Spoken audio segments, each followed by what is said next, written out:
clear tu le ngai thatu zong zong te in zapa in chi bai ka bu ve ka cheu hring fa te hian ni tin zan tinin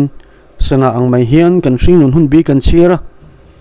kan hun man rala piang te a picture emo video point da ma ila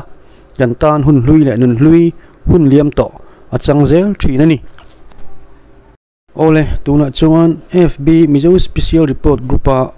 Valtea tuallawt Lalhminghlua Ngaiteh Kumhlui mual liam tur so ti thupui manga athu jiak ngai nom tak kan ngai kha ho don ani Mizo te hi lungleng nam le nun hlui ngai thin nam kan ni indem thei ani lo chu kan nam zia ani tlat hun hlui nun hlui ngai kan kura thu le hla mangin hun hlui nun hlui ngai na kanau chu pui thin kum tin December ni som ni pakua ni som tum le ni som tum pakhat vela hlangai thlak lo na sat ber pol pakhat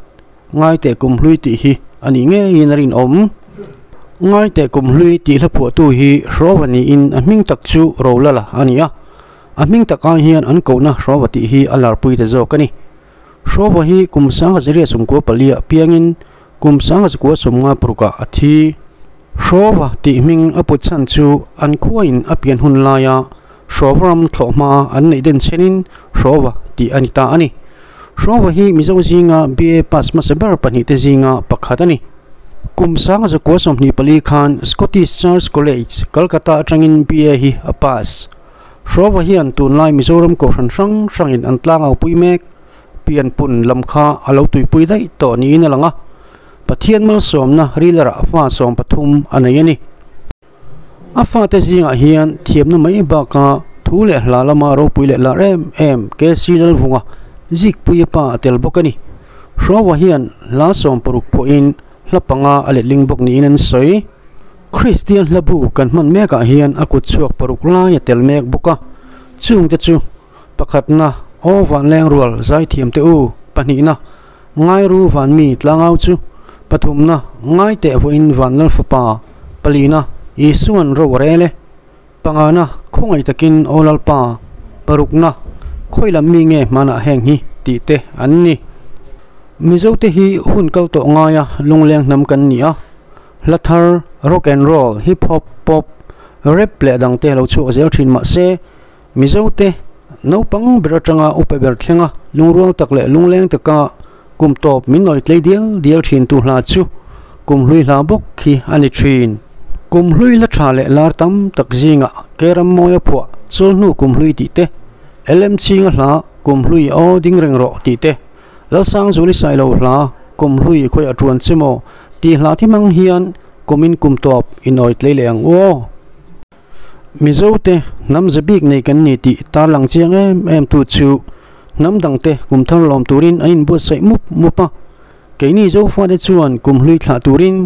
kumhlui nun hlui nga in kan ril ruin nun hlui zamol liam nu lungleng takin athlir kir thin thung hei takhi zo fa te nam dang aya kan dang lam na le kan special na ani chutiangin Hrawva la phua ril le mo em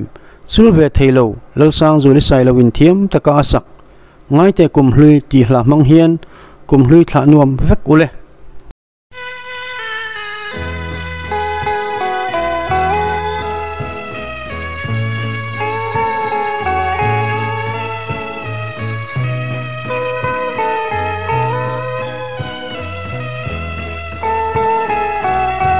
Ngaiteh Kumhlui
ole khati zong kha